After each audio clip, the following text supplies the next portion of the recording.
ఎప్పుడు చేస్తాం ప్రార్థన అనేది? చెప్పండి అమ్మా. మంచి మాట.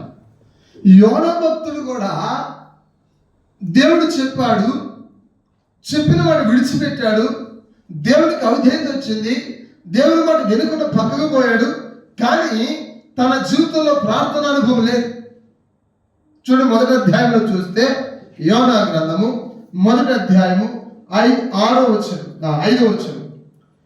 కాబట్టి నావికులు భయపడి ప్రతి వాడును తన దేవతలను ప్రార్థించి వాడ చులకలు చేయటకై అందులోని సరుకులను సముద్రంలో పారవేసి అప్పటికి యోనా వాడ దిగువ భాగములకు పోయి పండుకొని గాఢ నిద్రపోయాను. ఎంత నిశ్చంతకున్నాడండి.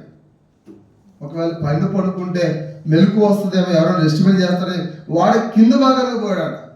పోయి ఎట్లా పడుకున్నాడండి? గాఢ నిద్ర, డీప్ స్లీప్. అంటే ఏమైనా తెలియదు పరిస్థితి. అంటే ఎంత నిశ్చంతుకున్నాడు.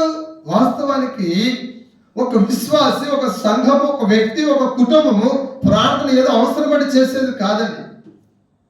ఏదో అక్కడ ఉందని ప్రార్థన చేయడం కాదు. ప్రార్థన ఏంటండి? ఒక విశ్వాసికి ఊర్పుని లాంటిది. ప్రార్థనతో దినాన్ని ప్రారంభించాలి, ప్రార్థనతో దినాన్ని ముగించాలి, ప్రతి దానికి ప్రార్థించాలి. లేఖనాలని మనకు బాగా తెలుసు. భోజనం చేసినను, పానం చేసినను ఆయన కొరకే ప్రార్థన చేయాలి, ప్రయాణం కొరకు ప్రార్థన చేయాలి, ఏదైనా పని చేస్తే ప్రార్థన చేయాలి, ఎవరికి వెళ్ళాలంటే ప్రార్థన చేయాలి, ఏదైనా సమస్య వచ్చిందంటే ప్రార్థన చేయాలి. ప్రార్థన అనేది సందర్భాన్ని బట్టి కాదు, కానీ ప్రతి దానికి ప్రార్థన. కానీ యోనా భక్తుడు ఎవరినైనా దేవుడి చెంత పిలువడున్న ప్రవక్తే కదని దేవుడు మినహాయించి చూడండి సుమా. దేవుడు దాసునిగా పొరపాటు చేస్తే దేవుడు ఊరుకోడు. విశ్వాసంగా తెలియజేస్తే నిన్ను నువ్వు ఊరుకునే దేవుడు